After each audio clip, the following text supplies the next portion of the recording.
Welcome to the Bite-Sized Brilliance Podcast. I'm your host, Dr. April Darley, and I want to talk to you about something that I experienced recently that was so simple but so profound. Over the Halloween weekend, one of my very good friends got married, and she decided to make it a camping weekend. She's a very lovely, free spirit. And at first, I thought, oh my gosh, I do not want to do this. It's like I love my friends, but I'm not a camper. And I already live in the country. So it's not like I'm hurting for nature. And I had to fight some discomfort because I knew that a camping weekend with basically a bunch of strangers was way out of my comfort zone. But I love my friend. So I sucked it up, buttercup, and went to this destination wedding, camping, Halloween weekend, boho themed. And you know what? I had one of the best times of my life and one of the most profound experiences that I want to share with you today. This is such a great example of how, when you work through your discomfort and really embrace something new with a growth mindset, how it can really turn out to be one of the best things in your life. And one of my very favorite things about the entire experience is there were probably about 20 to 30 people there that would come and go at any given time. And most of the people were in their 30s to 50. Just say 30 to 50 was the dominant age range. But there were people there from 21 at the youngest to probably early 70s at the oldest. But because the bulk of the attendees were Gen X or millennials, the thing I loved most is that they weren't glued to their phones. We actually sat around in nature, enjoying beverages of the sunshine, bonfires at night, and actually talk to each other. Amazing, right? Incredible. And imagine doing that for 3 days. I didn't think I would love it, but it was exactly what I needed to remind me about the power of connection. When we step away from electronics, when we don't distract ourselves with the cheap, quick dopamine bursts, and we sit down and share stories with one another. We as humans are hardwired for tribal living, and that was just a great example of tribal living, and I loved it. I wanted to talk to you about it today because I recently saw a social media post from Jim Quick. If you're not familiar with Jim Quick, he's an expert in the field of memorization and cognitive improvement and performance. And this social media post really caught my interest because it tied into this profound experience that I have with face-to-face human connection. So here's the post. 2 weeks without internet reversed 10 years of brain aging. What this study reveals about your attention and how to reclaim it. Now, of course, it's social media, and I'm sure Jim has some major social media managers running his account, and it's a carousel, so bear with me here. A study published by the PNAS Nexus showed that removing mobile internet access for just 2 weeks, no apps, no social media, and no web browsing, led to measurable improvements in focus and cognitive performance. Calls and texts were still allowed. Brain scans and performance tests revealed that improved sustained attention without lifestyle overhauls or wellness routines.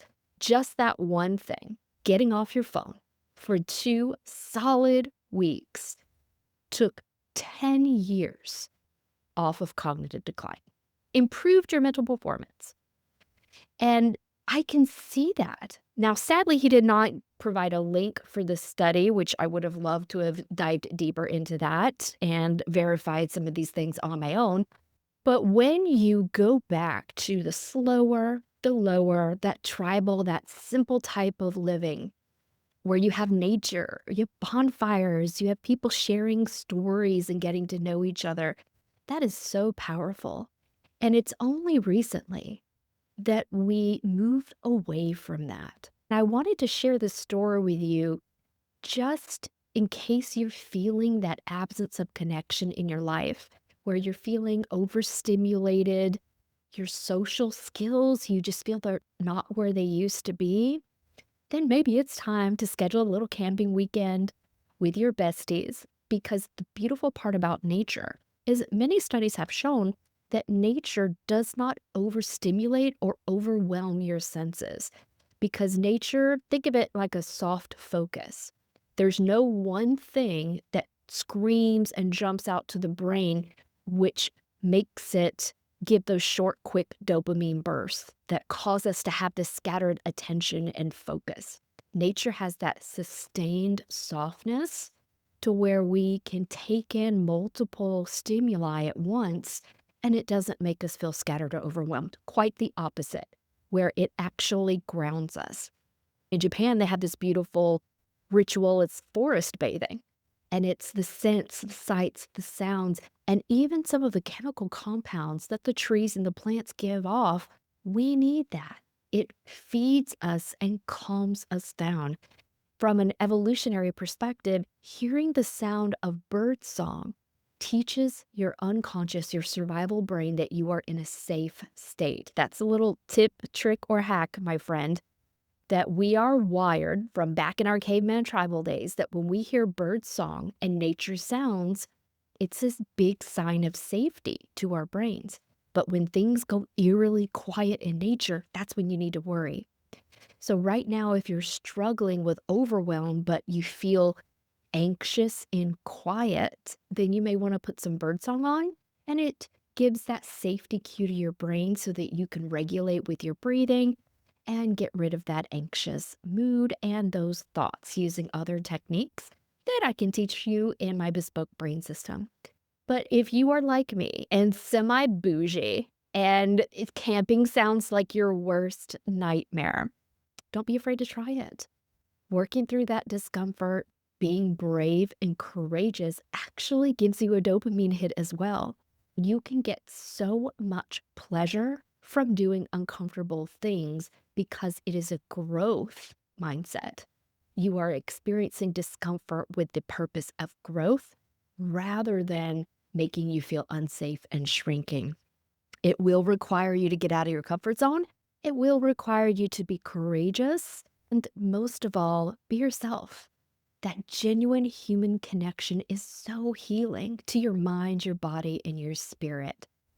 I hope this inspires you to either get out in nature a little bit more often, whether it's taking lunch breaks or walks or hikes on the weekend, or if you are truly adventurous, go camping with some friends, put the phone down, let your brain and body and spirit recalibrate to what was our natural state of living. All right, my friends, I hope you enjoyed these little tips, tricks, and hacks. And if you would like to talk about some neuroscience techniques with a splash of woo and how you can bring more balance, peace, and safety in your world, then go to aprildarley.com and schedule a free consultation with me.